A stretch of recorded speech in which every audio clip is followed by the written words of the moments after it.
Mən hesab edirəm ki, heç də Hadi müəllimin təqdim etdiyi kimi Azərbaycan Respublikasının əmək məcəlləsinə dəyişiklik edilməsi o qədər də vacib deyildir. Hadi müəllim elə təqdim etdi ki, bu sənədi güya Respublika bugün bütövlükdə ayaq üstə durub elə bu qərar layihəsini gözləyir. Bu cür təqdimatın özü əvvəlcədən xəbər verir ki, bu səmimi notlar üzərində qurulmayıb. Hadi müəllimin çıxışında qeyd edir ki, milli mənəvi dəyərləri qorumaq baxımından biz Novruz bayramın, Ramazan bayramın, Qurban bayramın və s. artırırıq və əvəzində dövlət müstəqilliyi günü iş günü hesab olunur, bayram günü qalsa da.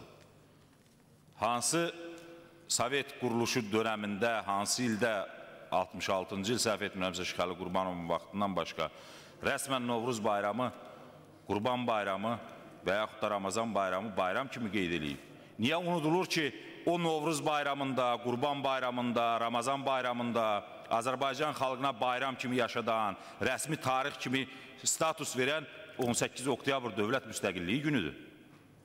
18 oktyabr dövlət müstəqilliyi günü olmasaydı, Azərbaycanın həmin gün müstəqilliyi elan olunmasaydı, bugün hansı bayramlar hansı şəkildə qeyd olunardı?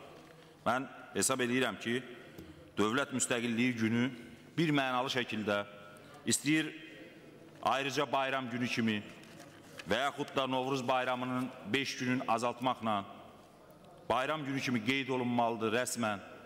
Ölkələr sıralanır ki, hansı ölkələrdə hansısa bayramlar keçirilmir və elə bayramın da adı çəkilir ki, güya milli dirçəliş günü elə bütün ölkələrdə var, sıralandı ki, filan ölkələrdə milli dirçəliş günü bayram kimi qeyd olunmur.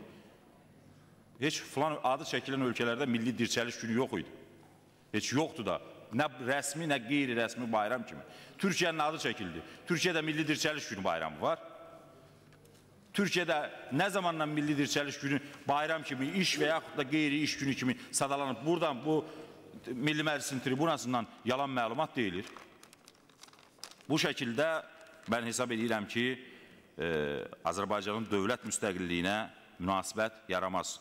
Ordu günü biz iyun ayının 26-sını Azərbaycan Respublikasının silahlı qüvvələri kimi, bayram günü kimi qeyd edirik. Azərbaycan silahlı qüvvələri məhdud bir kontingentdir. 100 min, 150 min. Dövlət müstəqilliyinin bütövlükdə 8 milyonluq, bundan Azərbaycandan kənarda yaşayan 40 milyon əhaliyə aid olduğunu nəzərə alsaq, nədən Azərbaycan silahlı qüvvələrini bayram günü kimi qeyd ediriksə, o silahlı qüvvələrin qarantı olduğu dövlət müstəqilliyi günü nədən bayram etməməliyik? Niyə həmin gün bayram elan olunmamalıdır? Və niyə həmin gün bircə gün iş günü? İqbal bəy, bir dəqiq. Mənə nə dəxli var 8 martla bağlı neçənci ildə nələr eləyib? Dünən müstəqilliyimizi bayram elədiyimiz bir dönəmi, yaxın tariximizi, Azərbaycanın bu parlamentini də, Azərbaycanın yaxın tarixini də hər kəsə bəxş edən bir bayramı qeyd eləmirsiniz. Hansısa dövrdə Klara Zetkin nə eləyib? Və yaxud da faşizm üzərində qələbə.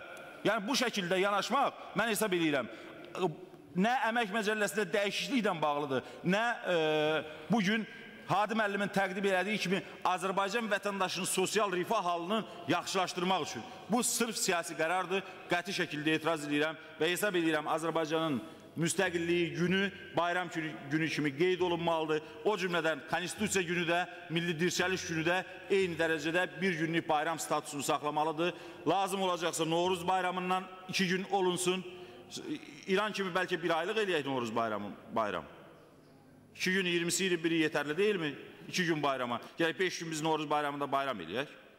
Azərbaycanın tarixində heç vaxt Novruz bayramı 5 gün bayram olmayıb və Azərbaycan psixoloji cəhətdən də heç Novruz bayramının 5 gün bayram olmasına hazır deyil. Biz bir axır çərşənbəni bayram eləmişik, bir də bayram axşamı səhəri günü isə bayram günü. Hansı günlər eləyəcəyik bayram? Heç bu xalq bayram keçirtməyib. 23'ü 24'ü nə bayramı keçirəcək bu xalq?